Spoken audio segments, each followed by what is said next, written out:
I put a plastic bag over his head and then some cords and then tightened it. Did you do that? And I took her to the basement and eventually hung her. All right, you hung her in the basement? Yes, sir. All right, did you do anything else? Welcome to Killer's Crypt, where true crime meets suspense. Subscribe now if you dare. He was a church leader, a loving father, and a devoted husband. Every Sunday, he preached about morality. Every Monday, he worked as a city compliance officer, ensuring order and discipline. But Dennis Rader had a secret. For over 30 years, he lived a double life. By day, a pillar of the community. By night, a sadistic killer who called himself BTK, which meant bind, torture, kill. And for decades, no one had a clue. This is the story of Dennis Rader, the man who fooled an entire city while hiding unspeakable darkness behind closed doors. Wichita, Kansas, a quiet Midwestern town where neighbors greet each other by name and people feel safe, leaving their doors unlocked. This was Dennis Rader's world. Dennis was just normal, friendly, a family man. I mean, you'd see him at the grocery store with his kids. He was a church guy. Not just a churchgoer, Rader was the president of his congregation, often helping organize events, leading prayers, comforting others. By day, he worked as a compliance officer for Park City, issuing citations for overgrown lawns, improperly parked cars, or code violations. He was known for being strict, but fair, always about order, discipline, rules. Dennis Rader was born in 1945 to Dorothea May Rader and Kansas gas service worker William Alvin Rader, the eldest of 4 brothers. From the outside, his childhood appeared normal. 2 parents, a working-class home, small-town values. But by his own admission, dark fantasies began early. He recalled binding animals as a child, feeling pleasure from control. He developed sexual fantasies involving bondage, domination, and power. As he grew older, these fantasies only intensified. Rader exhibited classic signs of psychopathy, lack of empathy, desire for control, and the ability to compartmentalize. He could present normalcy while harboring violent urges. That's what made him so dangerous. In 1971, Rader married Paula Dietz. They had 2 children. He settled into suburban life, but his fantasies never stopped. And soon, fantasy wasn't enough. He wasn't the only one. Next time, we reveal the doctor who treated patients by day and killed by night. Like, subscribe, and hit the bell for more stories of killers who lived 2 lives and fooled the world. January 15th, 1974. It was an ordinary winter morning in Wichita, Kansas. Quiet, cold, and still. The kind of morning where life feels predictable, safe. But for the Otero family, it would be anything but. All right, Mr. Rader, I need to find out more information. On that particular day, the 15th day of January, 1974, can you tell me where you went to kill Mr. Joseph Otero? I think it's 1834, Edgemore. All right. Can you tell me approximately what time of day you went there? Somewhere between 7 and 7:30. Joseph Otero Sr., 38, was an Air Force veteran, disciplined and devoted. His wife, Julie, just 33, a loving mother, busy raising 5 children. That morning, their 3 oldest kids had already left for school. Inside the home on Edgemore Street, only Joseph, Julie, 9-year-old Joey, and 11-year-old Josephine remained, unaware that a predator was lurking nearby. And what occurred then?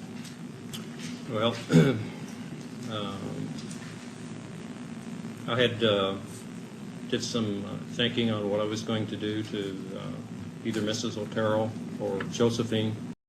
Dennis Rader had been watching them, studying them for weeks. He had chosen them. His fantasy was about to become a chilling reality. Okay.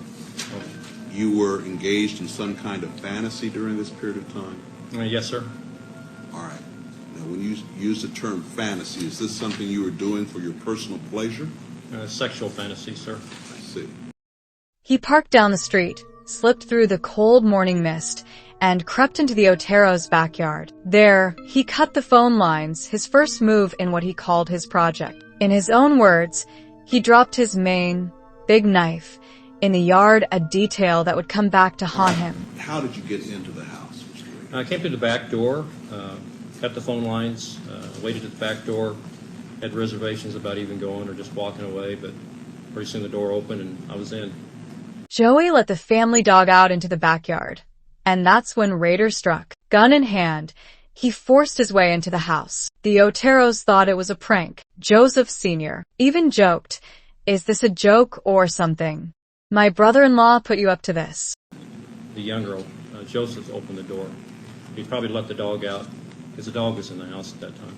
It was no joke. Rader assured them he had a .22 hollow point pistol and was a wanted man from California. He said he just needed a car, money, food. But that was all a lie. He had no intention of leaving them alive. All right, when you went into the house, what happened then? Well, I confronted the family, pulled a pistol, confronted Mr. Otero, and asked him to, that I was there to, basically, I was wanted to get the car. I was hungry, food, I was wanted, and asked him to lie down in the living room. At gunpoint, Rader forced the family into a bedroom. He'd come prepared, ropes in hand. Joseph Sr. and Joey were bound on the floor. Julie and Josephine were tied on the bed. As the bindings tightened, so did the fear. Joseph Sr. groaned in pain, a cracked rib from a recent car accident. Rader even placed a pillow under him, a twisted moment of kindness before the horror. While still holding him at gunpoint? Well, in between tying and yes. Yeah. All right, after you tied them up, what occurred? Well, they started complaining about being tied up, and I re-loosened the bonds a couple of times, tried to make Mr. Otero as comfortable as I could. Apparently had a cracked rib from a car accident, so I had him put a pillow down for his head. Then, Rader made his decision. It was time. He slipped a plastic bag over Joseph Sr.'s head, cinching it with rope. But Joseph fought, biting a hole through the bag. Rader panicked, pulled another bag over his head, secured it, and waited as Joseph slowly suffocated. Julie begged him to save her son. She screamed, "You killed my boy. You killed my boy." Then, with her final breath, "God have mercy on your soul." Rader did not. He strangled her to death. What did you do to Joseph Otero Sr.? Joseph Otero? Yeah, Okay. Joseph Otero Sr., Mr. Otero, the father. I put a plastic bag over his head and then some cords and tightened it. This was in the bedroom. Yes, sir. And Okay. or did you go First back? of all, Mr. Otero was strangled, or a bag put over his head and strangled. Then I thought he was going down, and I went over and strangled Mrs. Otero. I thought she was down. Then I strangled Josephine while she was down, and then I went over to Junior and put the bag on his head.